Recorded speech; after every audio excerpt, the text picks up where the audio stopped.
Vuvu,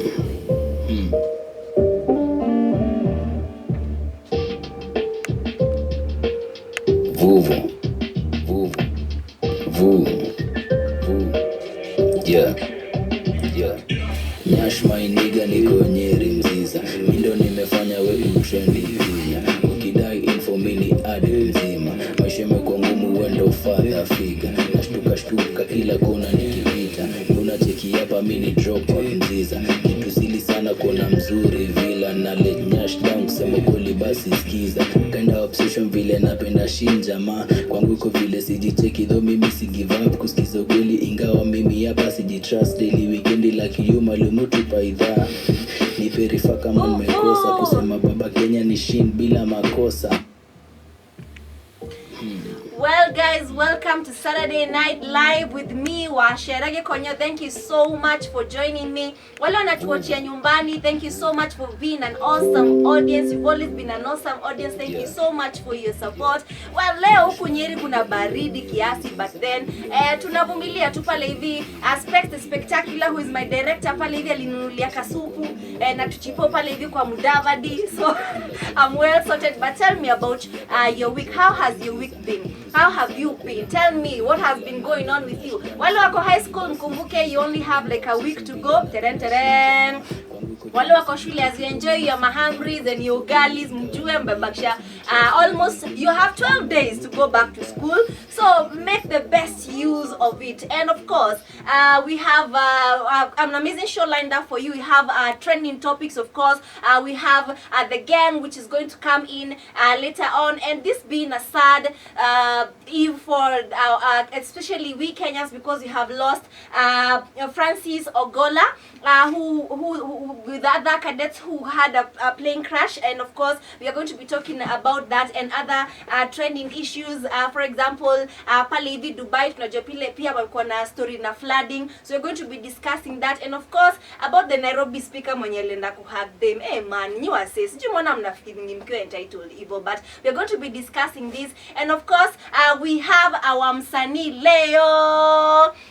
Today we are going to have a whole different take on that, because we have a YouTuber in the house. His name is Lemmy. Ataingia hapa hivi pia tuambia about his journey in content creation. And of course guys, we also going to be having our mind game. So pale hivi make sure you also participate in the mind games, and make sure that you have subscribed, you have commented pale hivi below, and of course make sure that you have shared to as many people as possible. So right about now I'm going to introduce msanii wa leo, Lemmy. Lemmy pale hivi sijako wapi? Karibu sana. Karibu sana. Give it up for Lemmy. When you go God. It's so nice to see you looking good. Thank you. Tell me about your fashion kabla za tuanzishe. Tuambie nani amekudress leo? I woke up like this. Oh, you woke up like that? Yeah, I found myself like this. Oh, okay. Yeah. All right. It's always good to see our wasanis wakiingia hapa hivi. It's always nice to see them. And of course today we are taking a different angle, as I said, mmezoea rapist, mmezoea stand-up comedians, but today we have a content creator. Now guys, you're going to be so amused about how articulate he is. Karibia hapo usiende mbali. So maybe you can tell us your story, tell us your name, and of course you're going to have that conversation right about now. So tell us your name and exactly what you do. I go by the name Lemmy. My official name from the ID is Lemmy Vincent Juguna from Wachera. Yes. I go by the name Lemmy. I'm a YouTuber and I am an engineer. Oh. I'm a software engineer. My YouTube it has some journeys, and I would really like to share it. All right. Yeah. So you mentioned that you're an engineer and you're a YouTuber. So tell me, maybe are you still in school? Okay, you're still not in. You're out of school, right? You're still in school. Okay, fine. So let me start from there. So how are you able to balance your content creation and of course your school work? I can say it's crazy. It's crazy because software engineering needs a lot of concentration. Yes. And at the same time, YouTube takes a lot of time because I do my own editing, I do my own blogging and everything. Yes. So I have no support team, which I really like, because I can see me working on my YouTube channel and I can see it growing by my strength. So yeah, I really appreciate that. And, it's just you have to know how to I use a diary like last one in Japan, you know. Yeah. All right. So maybe you can, I don't know if you have like a skit or something, or maybe something that you maybe show the audience, just a sneak view of maybe what you do. Maybe hata kama ni introduction ama jiwa says unataka kuona introduction yake, ama maybe something you like maybe to show the audience so that at least they relate to the content you do. Yes, Sinyo? Yeah, of course. Are you ready right now? I'm always ready. I'm Great, always ready. great attitude there. Check it. Whoa. Check it. Nilizaliwa na mstari juu kwa kichwa. Madredi, yani nadhani mgeni vitu na panda kichwa. Mahedi, nyasi kwa ground blade. Nilizaliwa na mstari kwa kichwa. Madredi, yani nadhani mgeni vitu na panda kichwa. Mahedi, nyasi kwa ground blade. Gang shine so bright zinatoa marido. Nitakula mayengs itabidi umejaju na kuanga hivo. Bwana boys anakuanga hivo. Bitches alitratos hivo. Tukagina kina kivo. Kumfiti mangumi za kilo. Kadema kijana size watera kwa mic like wanna pick a fight. Kadema kusoma my size so post up cause I never lie. Never fit to die. I get high, feel the die.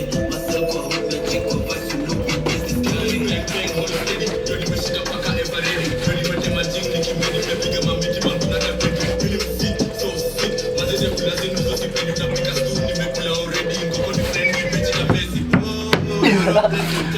Sala bila blessing, piga stigo zote za menti. Ndio nimetoka tayari sabaesa. Nina kinywaji safi ya mlevi CPC. Kila sim setatoa zip. Kila sim setanyonya kafe kibloit. Tapeli videdly.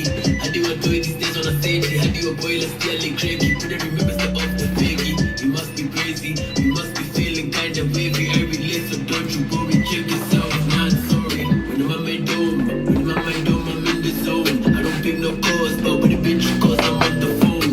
You know I'm stoned to the effing bone. I don't lose no hope, so I run even faster, up a slow.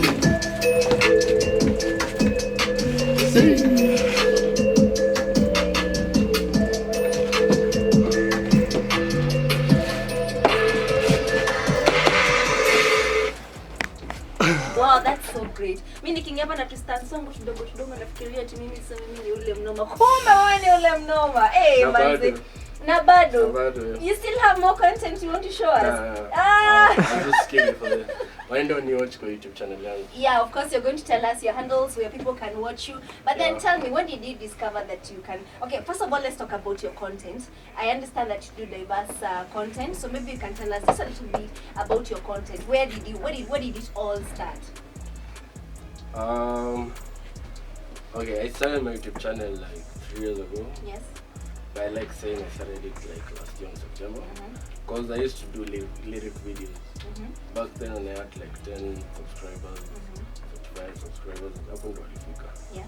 So I used to do some lyric videos in Arizona. Kuna yeah, Butros.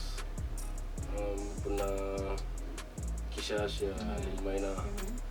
And then that's why I stopped because I didn't know how to view my video. Yes. So yesterday, not yesterday, like last year, on September, me and my friend Sean, shout out to Sean, we decided to take a ride to cycle until Chaka. And I decided to document it. Okay. And when I documented it, I actually saw like I took a really nice video. So from then I decided to post that video. Yes. It shoots. My subscribers shoot. I gained like 200 subscribers. My viewers gained like the fun. It was so insane. So I was like, I think I'm gonna try YouTube, you know. And I continued. So I do challenges and I do video reactions and dances also. So I'm not yet to knowing what my content is gonna be at, but I really know that you're gonna enjoy my editing because I do really nice. Like I edit really nicely. Yes, definitely. So, yeah. Okay, yeah, of course. By the way, you should. We're going. I know you. Munangoja kusikia YouTube channel yake inaitwaje ama social media handles zake ni gani? So maybe you can tell us which content gets the most audience? Ulisema hiyo umesema kutoka hapa hivi Makachaka. So mostly it's travels ama ni gani inapata viewership mingi sana? Okay, here in the economy the most views. I think it has 328 views. But the one that follows, it's I did a Q&A with my sister. Okay. Where we were baking it. Sidika watu walikuwa njaa. Walikuwa comments on the cake. But that's the one that follows because you can I think 317 views. And I don't think I know that. Okay, no problem. But yeah. Okay, so by the guys, getting views, even if it's one view on your video, that's a big mile. So the fact that your videos zimeanza kupata viewership, and of course I can see that you're doing very interesting content. Na mwangalie pale hivi YouTube still again, mngoje maka niwaambie YouTube channel yake ni gani. So anyway, tell us some of the challenges that you experience in this journey. Tunajua content creation is no easy thing. Unajua watu kaa pale hivi wanangoja content but they never know the hustle behind it. So maybe you can tell us some of the challenges that you encounter while shooting your content. The first challenge was saw the video from Chaka. Yeah. I didn't post the whole video. I posted half of it because I post from here to Nyarifo. So nilikuwa nataka watu wa subscribe to see the other part. So unfortunately I got mugged. Oh. Yeah, I got mugged here and I didn't have a video ya kuelezea why I didn't post the other part. So that's one of the challenges because walichukua my camera. You know my phone is my camera. So really feel bad, but really rudi back. And then the other thing is I have a lot of videos. I have a lot of content on my phone, but sometimes I look at the videos and I'm like, maybe I wasn't in a good space. Like yes, you're gonna like it. Yeah. But mimi nikiwatch nitakuwa I don't enjoy it because I wasn't at a good place, you know. Yeah. And tunapitianga challenges and editing pia ni kazi. I know, right? Because when I edit a video, I don't want to take another video which is less quality of it, so I want to make it better. And the ideas pia kutafuta ni lazima uende all out. So yeah, so those are kind of the challenges. Okay. Yeah. So we as content creators, because I'm also a content creator, those challenges we want them addressed. So what do you think maybe the county government inaweza tufanyia ama sijui kama Kenya Films ama KFCB wanaweza tufanyia nini unawishingi yani government inaweza come through for us content creators? So currently I'm based in Nairobi, and I really like that Sakaja gave us the go ahead to take videos in Nairobi. Let's say maybe they enhance on the security. Okay. Because we want to keep you guys entertained. Yes. And we don't want our gadgets to go. So security is one thing. And mostly I've seen online like people downgrading like being a content creator. I don't know. Personally, I'm just gonna say I don't know what the government can do for us. I just say personally, just grind, and we just actually don't know what to say about the government. Yeah. It's okay. Okay, so well, there are those things that content creators would work. Of course, umesikia kwanza ni security. Of course, we'd also want that the taxation pia pale hivi msitu tax. Yeah, 15% ilitolewa. Si ndio? So maybe even payments za Kenya pia ziangaliwe because I think Kenyans do lots of great content. So I think pia story ya payment pia gava inafaa kula pale hivi na YouTube and of course other platforms. Ni at least kwa tunapata pay mzuri. So we look forward to another performance, whatever that you're going to show us on screen, whatever you do as a content creator, we'll appreciate. But in the meantime, wacha watu wako na subscribe. Tuambie unaitwa nani kwa mtandao? So my YouTube handle is Lemmy, that's Lemmy, and then a little c, because Lemmy. Let me see. Then my IG goes by Lemmy, which is LEMMYCEE _. And yeah, I'm only in those two social medias. Okay. So welcome guys to Saturday Night Live. Thank you so much for always being an awesome audience. Tuko hapa hivi Showtime Cinema. We are at Pumpkin House 4th floor. Remember that this is the only cinema theater in Mount Kenya region. And here we offer the best services. We have movie screenings, we have conference hall, we have a conference room, we have live performances, and of course other packages that guys you're going to enjoy. So make sure you visit us right here at Pumpkin House 4th floor next to Showtime Studios. And of course about Showtime Studios, this is where you're going to get the best photography ever at the best prices, and of course the best videography, the best live streaming services. So this show was supposed to be recorded live. Was supposed to go live actually, but it's going to be a recorded edition. Of course, we made an apology pale hivi kwa pages zetu. Follow at Showtime Cinema and of course at Showtime Studios to be kept aware, of what's happening right here at Showtime Cinema and of course at Showtime TV. I'm your girl Wachera Gikonyo. Thank you so much, and of course as usual took on at the gang here where we are going to be looking at the trending topics, and of course this being a sad week for Kenyans where we lost one of the greatest people we have in Kenya, and of course other issues that you're going to be discussing. So before we go there, so let me introduce my panelists. Of course, I meet Lemmy. He's still going to introduce himself just in case you're just joining the show. So karibu sana, introduce yourself and tell us what you do. Hi again. I go by the name Lemmy. I'm a YouTuber / engineer, and you should go check out my YouTube. So yeah. Okay. Naitwa Ian Fabi. Pop nimeinteract na wengi wenyu pale hivyo kwa social zangu zote utanipata Ian Fabi. I'm a photographer, videographer, editor, msewa lights, msewa sounds, any live streaming, anything. So pale unaweza ingia pale kwa socials, unaweza ni contact na tutafanya kazi pamoja.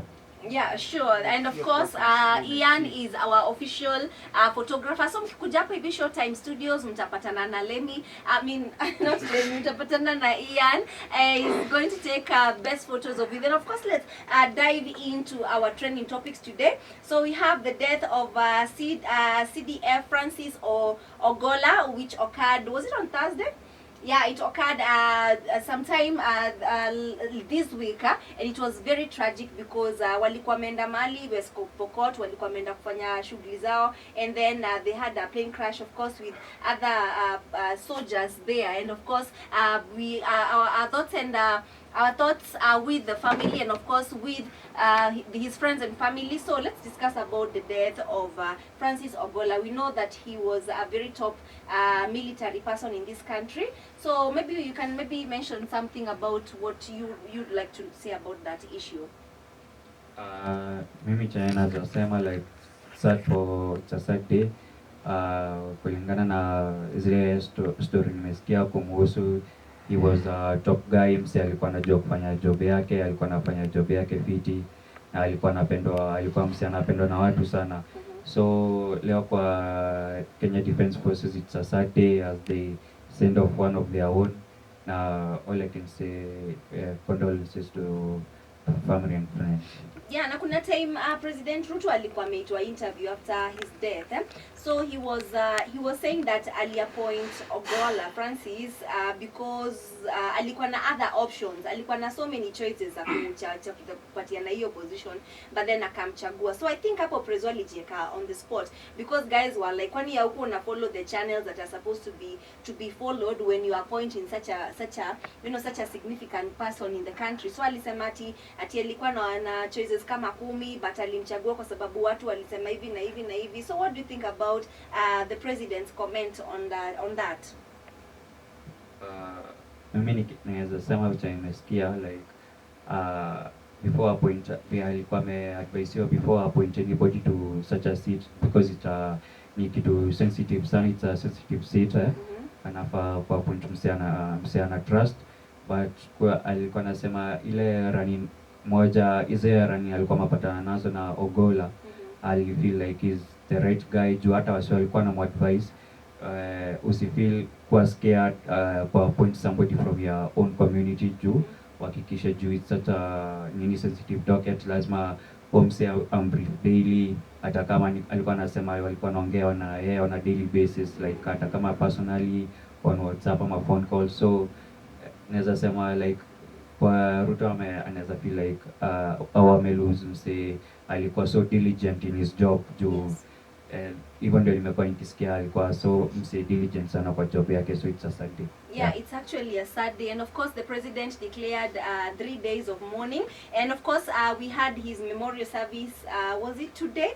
Yes, and I listened to his son talking, and he gave a very strong speech, and I was actually very mesmerized about how strong he was about it all. And he said that his father is being buried in a 6,800 coffin, Kenyan shillings coffin, and kesho atakuwa, because actually his burial is on Sunday, so anasema atakuwa wrapped na cloths. So what do you think he was trying to was he trying to convey a message of humility, that as much as you are that big, unajona that big, you don't have to make, you know, you don't have to use so much finances on me being buried? But I thought because he was a great man, I think he should have been given a, you know, a more, you know, nice send off at amekwa kwa nini ya 6,800.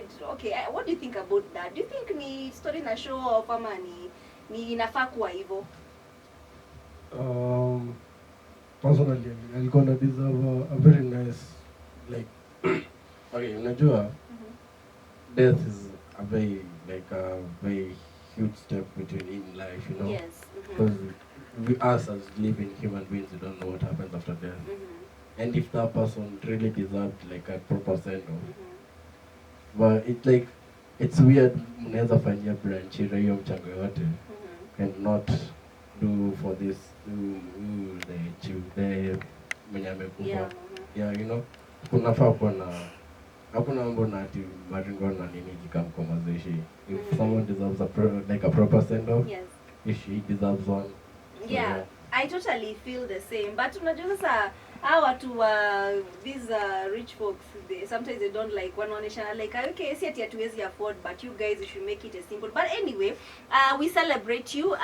Sir Francis, thank you so much for being a great person in this country, and my condolences to the family, and may your soul rest in peace. Well, and of course we are looking forward to, you know, finding out what's going to happen afterwards, who's going to take his place. Of course we are looking for such news, but of course let's concentrate on sending him also may you rest in peace. So let's move on to the next topic, which is the Dubai floods. Emirates. Yes, so there has been a flooding in Dubai recently. Kulikuwa na mvua ilinyesha huko, mvua ya 1 year ilinyesha huko within 4 days. 4 days. Imagine mvua ya 1 year Kenya imenyesha 4 days in this country. So there has been a lot of flooding. Tumekuwa tukiona magari mingi zikikuwa, you know, zikibebwa, watu waendi job. Yani Dubai is a mess. I know kama saizi situation cool off, but what do you think about that? You know, first of all, Dubai is a desert, right?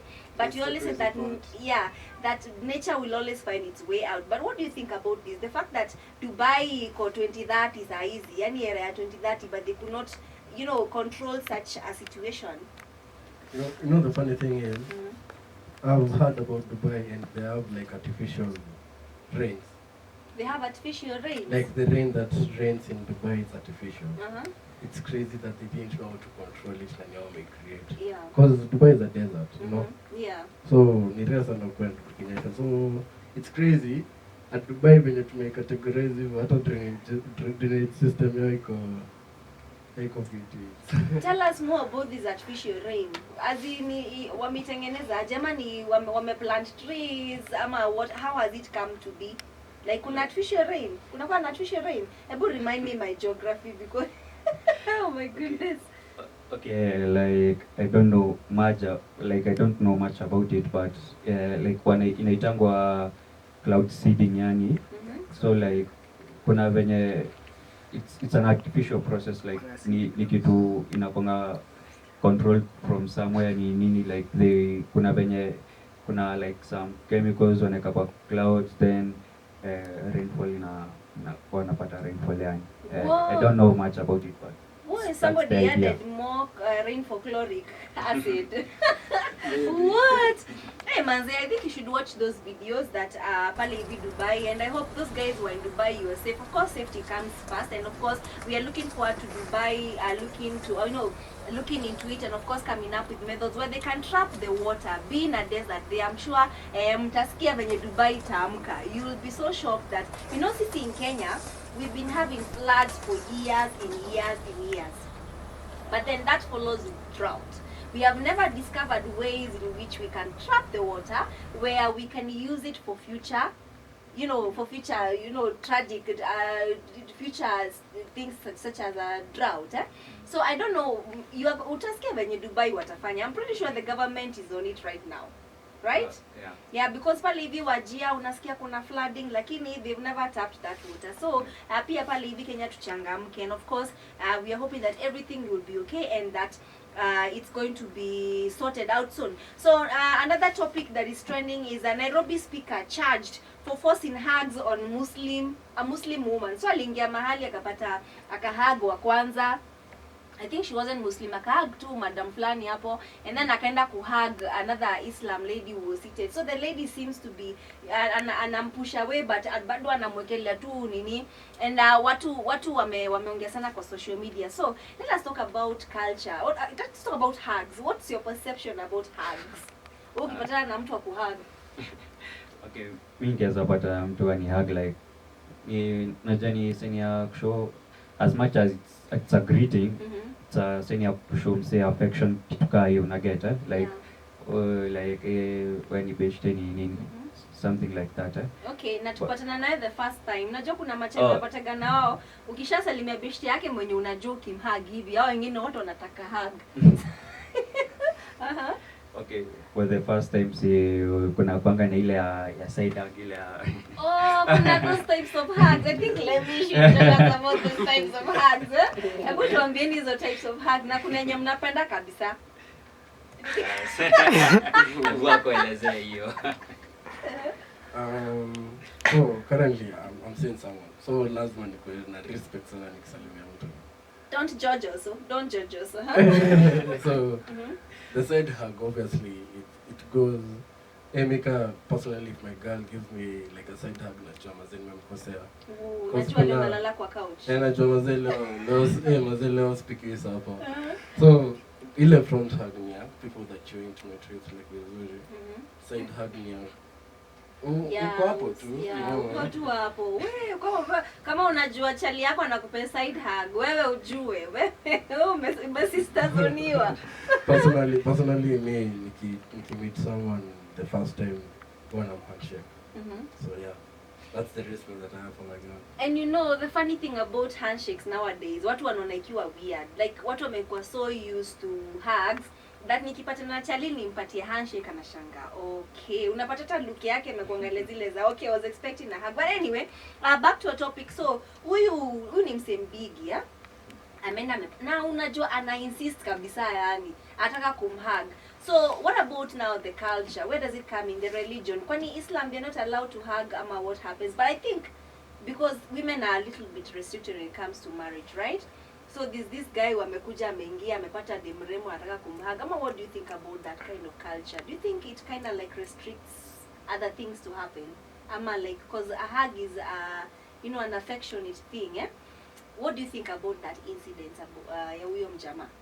Oh, first alimhug lakini bado alikuwa na insist. Yeah.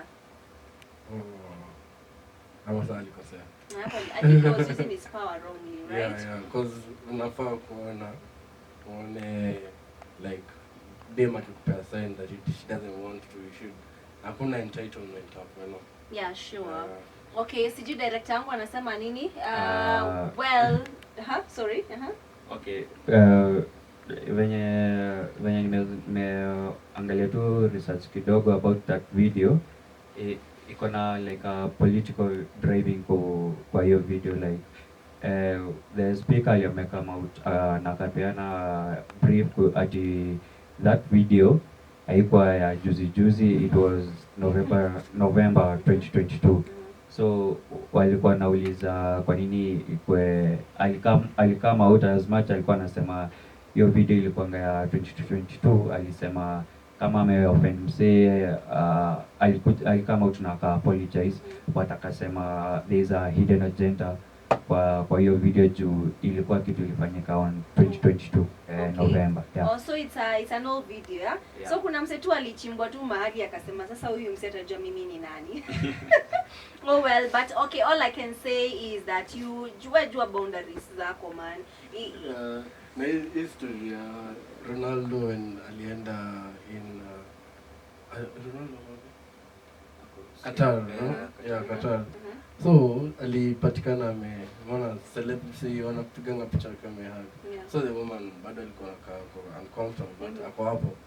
It's weird, like Qatar wali let that go, but when it happens to people in the Qatar, I think it going and like wanaweza go through a punishment for doing that, but it's not right. But waliachilia hiyo because it's Ronaldo. So Yeah, I don't it's know, Ronaldo, it's wewe no. How many times do you find Ronaldo holding your shoulder? Mimi hata ningemwamsha hivi, wewe kama utanikata kidole nikate baadaye. But anyway, I'm just kidding. But anyway, let us respect people's cultures, people's religions, people's, kama uko reserved, well, where we respect people's boundaries. And of course, let's move on to the next topic. The National Drama Festivals happening now at Sagana State Launch. Unajua national sizes zimefika drama.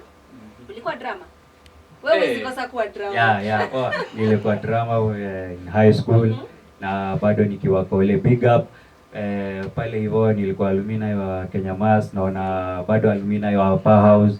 Naona pale hivyo Powerhouse ndio wana nini hiyo competition side, ndio wanaongoza nini Yes. like they are winning all trophies huko, so big up to Powerhouse panze. Yeah. So hebu tuambie experience yako ukiwa like drama ilikuwaje? Ulikuwa una hepa like ama what people used to describe a lot when it came to drama. Unapata msi hata hujaimuona rehearsal lakini unamuona ameenda funky.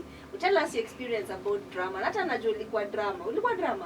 Music? Ulikuwa club gani? Nilikuwa sports na journalism. Oh, sports and journalism. Yeah. Awesome. But tell us your experience about in drama when you were in school. Nikiwa pale hivyo kole pale nayo nini training rehearsals yani zilikuwa strict sana pale hivyo. Ulikuwa unaambiwa tukiingia pale hivyo rehearsals, naweza kumbuka tulikuwa tunaambiwa ubeshte tunaiacha kwa mlango, tukitoka rehearsals tutachukua ubeshte tu. Yeah, so like tukiwa huko ilikuwa so strict, like wezi show up at siku ya mwisho na unataka kuenda, so lazima ungekuwa committed kwa the whole rehearsals. Na sana hata tulikuwa tunamshwa pale hivyo 5 naenda morning run, mnakuja hata mnapiga tu rehearsals za lines tu venye na unajua na ile venye tu umemaliza kukimbia hivi hiyo energy like mkiona hiyo energy tu mnasema tu lines zenyu like within 20-30 minutes you're done na rudi kulala.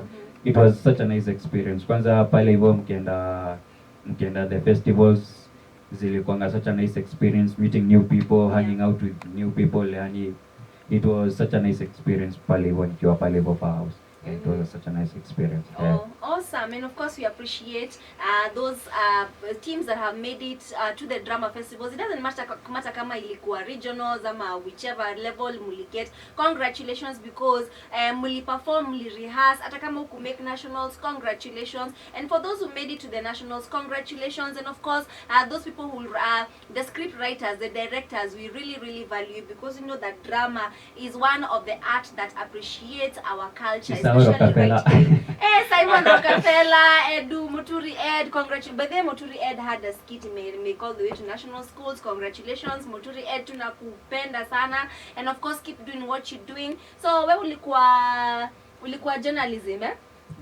Yeah, so amkuwa mna collab na watu wa drama kiasi wanaoibia seats za kwenda festi. Walikuwa strict was and plus we didn't ilikuwa na recruitment kama jeshi. Yuko mkafa hivyo tukao tunaidai. Mlikuwa mnamkafa hivyo? Lakini sisi because I was doing sports, rugby tulikuwa tunamka hiyo 5. So you used to enjoy. It makes sense because it's rugby. Kama mnamka 5 minutes drama. Manze kwenda kusema recruitment. Manze ilikuwa military. But unajua at the end of the day like ila time na bringing all those amount of trophies like you feel good manze, like you feel good. So like hata ukiamka hiyo 5 and then at the end of the day you are lining up rows and rows of trophies. It feels good. It is It true. feels worth it. Well, of course, we appreciate every art that is, especially is taught in school, because it shapes us, it gives us confidence, and so much more. So, congratulations to the teams that made it to the nationals, and may the best teams win. We are looking forward to the music festivals, which will be happening, I think, in a few months' time, 2 months' time. Music festivals, pia pale hivi, we are looking forward to that. So, moving on to the next topic, which is the last one. Out of Africa Film Festival ilikuwa huku last Saturday. Ilikuwa last Saturday. I think it was ilikuwa last Saturday but one, but now it's happening at the Nairobi Museum from 19th to 21st. Tell me there kama umeattend. The entrance fee ilikuwa pale, ilikuwa at affordable prices, and of course our organizer Mombi, we really appreciate you because you brought this Out of Africa Film Festival right here in Kenya. So it happened at Showtime Cinema Nyeri. Sasa saizi wako hapa livi Nairobi Museum. So I think tuliangalia story ya filmmaking, and maybe you can tell us about where do you think the industry of filmmaking imefika so far, especially in Nyeri? Nyeri nakumbuka ile movie ya wale wase wa Nyeri, Bromance. Ilikuwa such a nice, it was a nice movie, but naweza sema we are making strides, but we still have a long way to go to journey ya 100 miles inaanza na one step, and naweza sema we are making the right steps forward. Yes. But we still have a long way to go na, lakini venye naona wase wanajituma. People, kuna wase wako so passionate na film huku Nyeri, and naona like we can move forward. Sisi wote tukiweza shikana we can move forward. Okay, nani Lemmy unasema uko based in Nairobi, so maybe kama unajua something to do with filmmaking in Nairobi, tell us how the industry is there. Ulikuwa huko Nyeri at some point? Actually, mimi nimelelewa Nyeri. Oh, nice. So now because umeenda like another county, you can tell us, can compare filmmaking in Nairobi and of course in Nyeri, so that we learn from what you guys do there in Nairobi, so that you bring it right here in Nyeri. Mostly naweza sema kama Selina nilikuwa Maisha Magic. Hiyo ilianza kama plays zile watu huenda mashule yakaa hivyo, and it ended up kwa screens. Like most of the TV shows that zimetokea, ama most of the films zinaanza low as a acting scripting tu kidogo. And it's crazy because kitambo haikuwa hivyo. Kitambo ingebaki tidy high nini. Siku hizi unaona tu new like actors utakani influencers pale online wanajiona jituma na unaanza kuona sasa kwa movie. So I really like the filmmaking in Nairobi because they are now capturing the influencers now to influence pale tunataka kuona pale kwa screen na act vizuri sana. Awesome stuff. So the Out of Africa Film Festival is still on, and happened from 19th to 21st. I keep on mentioning that. I think tomorrow will be, on Sunday will be the last day. Tumesema hii nini show iko recorded. So I'm hoping that the turnout was good because I wasn't able to make it there, but I'm sure that the turnout was good, and of course everything went well. Mwana si kuenda. What the same reason why I didn't do a live coverage today. Oh, today has been a terrible day, but I thank God we are able to record, and of course we promise that we are going to bring you the best right here at Showtime TV. Well, of course, those are some of the trending topics that are happening right now, and of course, mind games leo sikuwa na mingi because I've had like I'm having a bad day, but I'm happy that I've seen you, my audience. So leo nilikuwa na tongue twister flani, nilikuwa nataka tongue twister. You're going to bite yourselves. Ni rahisi. Nduthi za Thika. Nduthi za Thika. I want you to say that 5 times continuously. Alafu umpatie ndio saa. Right now we are testing on pronunciation. Last time ilikuwa ni spelling na watu walinoa. David Mogo tunakuona CEO. Akina Rihanna mulinoa hapa hivi, akina Felo na kuona pale ukijichekelea. Leo tuna test pronunciation. So nduthi za Thika. Na useme hivyo haraka 5 times. Nduthi za Thika. Why are you giving up? Why are you giving up? Najua manze, nimelelewa huko Nyeri. Hapana, hakuna kitu wewe venye umeongea hata una accent. Hata mtu hawezi tell ulielewa huko. Uongee hivyo kama mtu wa shamba. You're not talking like you have a perfect ass accent. Haya, twende. Nduthi za Vika. Yeah, like that. Nduthi za Vika. Okay, haya, unaona venye umeniambia bring it on now. Yaanza kwa na cheka na naelewa. Haya, let's go. Nduthi za Vika. Wewe. Nduthi za Vika.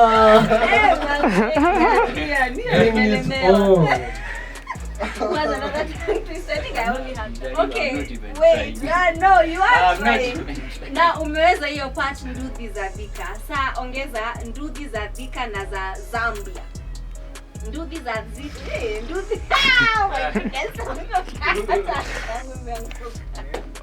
So, kujanchukulia kofia man. So, sema nduthi za Vika na za Zambia. Nduthi za Vika. Oi, hata Ngoja nduthi za Vika. Asante sana Felix. Nduthi za Haya, Nduthi za Vika na za Zambia. Nduthi za Vika na za Zambia.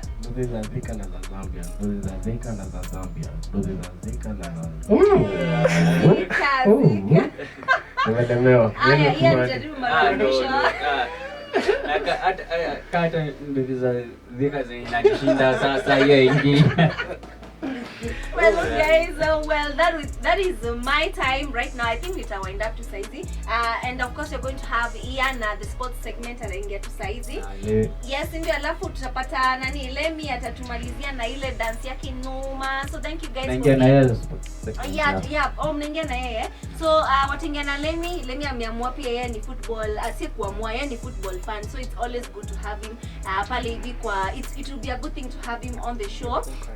And of course, that has been my time. Thank you so much, guys, for being an awesome audience. Obviously, well, that has been my time. I'm Wachera Gikonyo. Make sure you subscribe, share to as many people as possible, and you subscribe to my YouTube channel at Wachera Gikonyo. Wachera is Wachera Gikonyo. You make sure you watch my videos; they're very educative and entertaining. And of course, follow me on the same on all my social media platforms. So we are going to enter straight into the sports segment after this break. Hello guys, welcome to the sports segment where we talk all matters football. It's me, your boy Ian Fabi. It's been a while, but it's good to be back, manze, especially at this time of the season when it's the end, when it's imefika season ikikaribia kuisha, when sasa it's the business end of the season. So tunataka tuangalie a few games zenye zimekuwa zikifanyika. Na niko hapa today, siko peke yangu as you can see. So mwemumuana kwa hizo segments zingine. So wacha introduce tena and then tuangalie matches zenye zimefanyika leo. Wagwan, it's your boy Lemmy and I'm here for the sports segment. Lemmy, wacha nikuulize swali moja juu wewe ni fan wa Man U kama mimi. Wacha nikuulize in your own opinion, do you want Erik ten Hag to stay or should he be sacked for venye Man U wamekuwa kiperform this season? Personally, unajua tumepata coaches wengi in a very short span. I think we should just let him cook because I think anaelewa team vizuri na kuna strategy anapanga. But kama umekuwa ukiangalia futa vizuri, unaonanga whenever new regime, si kumekuwa na regime mpya at Manchester United wenye wame take over. So ukiangalia kitu kaya kifanyika in other football clubs, a new regime when it takes over, they always want to find like their new coach, like wapate kocha wao mwenye anataka kufanya ideas zake. But ukiangalia sahi kwa fan base, wasi wengi wanasema Erik ten Hag asiende abaki. Na ikiweza fanyika scenario Erik ten Hag ameenda, unaweza prefer nani ya kuja kama coach? Nilikuwa nimeona Zidane pia alikuwa one of the people anaweza ingia kama coach. Zidane alisema hezi coach England, so so definitely is out of the picture. Give me choices. Kulikuanga na kocha wa Brighton anaitwa De Zerbi, the current German coach anaitwa Julian Nagelsmann, alafu kulikuanga na the current England coach anaitwa Gareth Southgate na the former Chelsea coach alikuwa anaitwa Graham Potter. Me personally, I don't know more about the coaches, but says it like a Chelsea coach. Yeah. But maybe the German coach. Yeah, he's a good coach na at some point alikuanga the leading candidate kuchukua job, but Manchester United aside yenye tutacheza game yetu kesho. Ticket yetu ya Wembley guys, ticket yetu ya Wembley iko hapa ndani. Our ticket to the final of the FA Cup, of which the first game ya FA semi-final yenye imechezwa leo na ilikuanga Man City versus Chelsea, of which Man City wamefunga dakika za mwisho, hii game ikaisha 1-0. So itakuwa Man City washafika kwa finali, so tomorrow ndio tunaenda kubook ticket yetu, hata sisi tuingie to get our revenge ya last season. Yeah, we deserve revenge, man. Na kuna treble by the season. Nataka Man City waende trophyless bila kushinda kikombe, of which they are two gap kwa table ni 2 points, of which with 6 games to go it's manageable. Team kama Arsenal ama Liverpool wanaweza chukua. Mimi nataka either to take, nataka Man City waende trophyless hii season. So mimi nikiweza ulizwa, in my own personal opinion, naweza prefer Arsenal wachukue ligi other than team ingine manze. Although I'm not an Arsenal fan, I'm a Manchester United fan, but I would rather Arsenal take that trophy home kuliko nione ikienda na msimu mwingine bana. Me personally Arsenal acha leave chukue. Klopp angalau atoke akiwa amechukua kikombe. Mimi nachukia Arsenal. So wacha tuangalie games za leo. So games za leo zenye zimechezwa leo ilikuanga Luton versus Brentford. Brentford wakashinda 5-1. Hiyo game nyingine ilikuanga Sheffield United versus Burnley. Burnley wakashinda 4-1. Man City versus Chelsea imeisha 1-0 to Man City, of which inamaanisha wamefika finali. They are ready to washafika Wembley. Sasa si ndio tutachukua tushinde kesho tupate nao finali. Hiyo game nyingine of which ishaanza ni Wolves versus Arsenal. Wacha tukimaliza kipindi tutaenda tuangalie venye game inaendelea. So games za kesho, Everton versus Nottingham Forest, Aston Villa versus Bournemouth, Crystal Palace versus West Ham, Fulham versus Liverpool, of which hapo na Coventry City versus Manchester United. So hapo naweza sema games to watch pale. FA Cup semi-final, Coventry City versus Manchester United, one of the games to watch. Na Fulham versus Liverpool after losing game yao last weekend, wanataka to bounce back with a win, and they were knocked out of the Europa League. So against Fulham, but Fulham is a very tricky place kuenda for Liverpool. For the last few games, Liverpool kama umeangalia wamekuwa too complacent in front of goal. They have not been scoring enough goals to win them games. So hope that bad form itaisha kesho. The other game ya kuona kesho, Real Madrid versus Barcelona. Hala Madrid bana, hala Madrid. Clasico. Yeah, El Clasico ni kesho. With Real Madrid wakiwa 8 points clear on top of the table.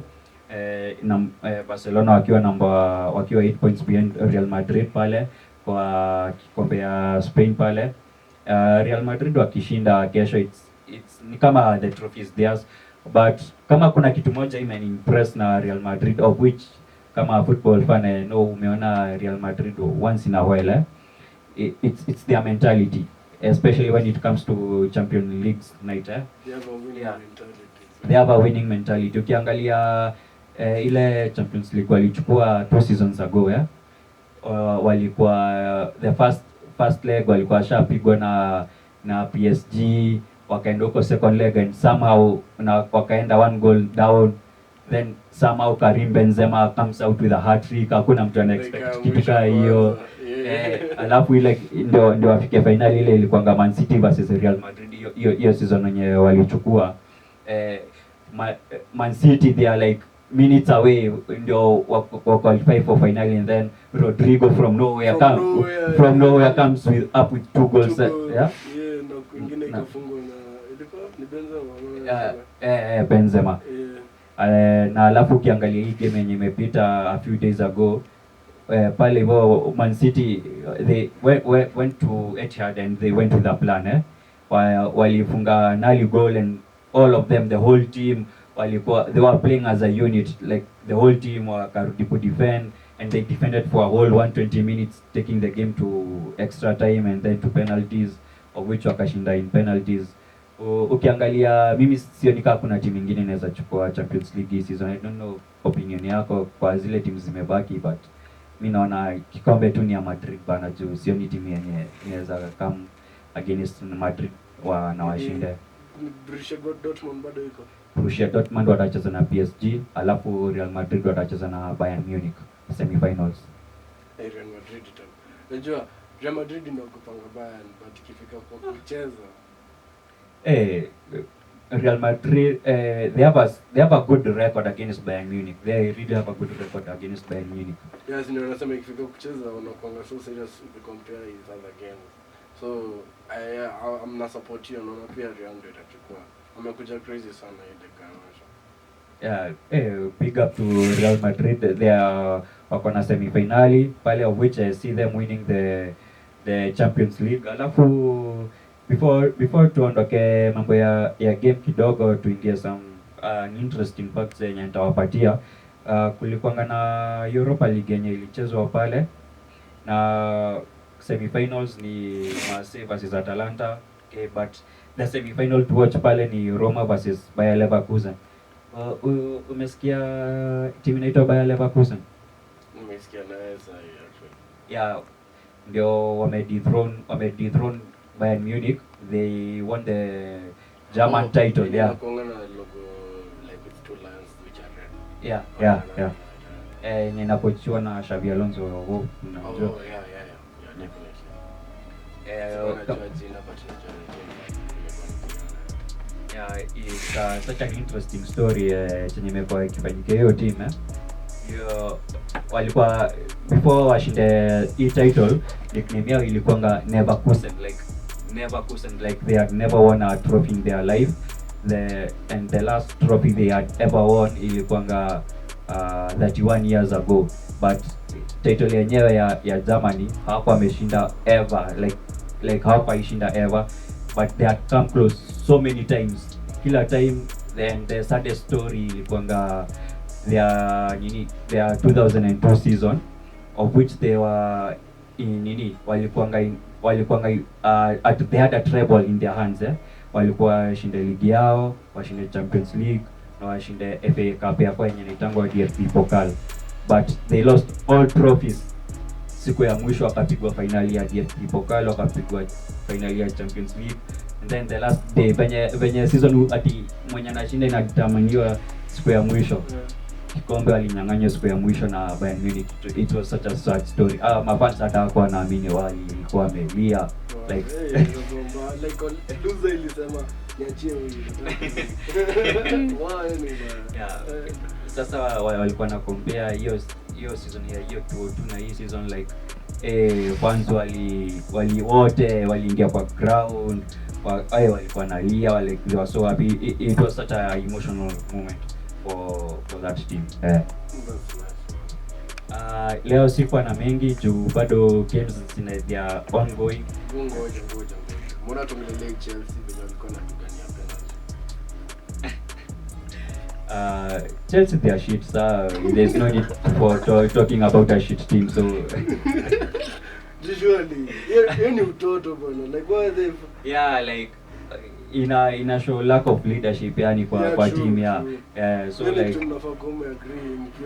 na ile time tulicheza nao walipewa pena mbili out of nowhere manze, nikaa siku hizo washaanza kuipa marefa bana hapo tuliekelewa hata kuna kuguzwa liguzwa dai ni kama ameanza kulipa marefa juu wanaoniwa na bilionea pale nika like, but anyway wakafanya Anthony Ajam it is what it is, but yeah si unajua at least sisi tuko na chance ya kuchukua kikombe.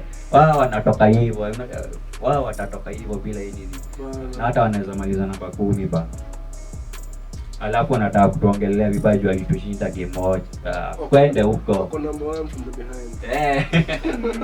Ukifungua page 2 ndio number 1. Like page 1. Ukifungua page 2 ndio number 1. Yeah, wende tu twenduli. Yo guys, wacha nifungia kipindi hapo. See you next weekend and we apologize for not being live, but next weekend nitakuwa live. Peace.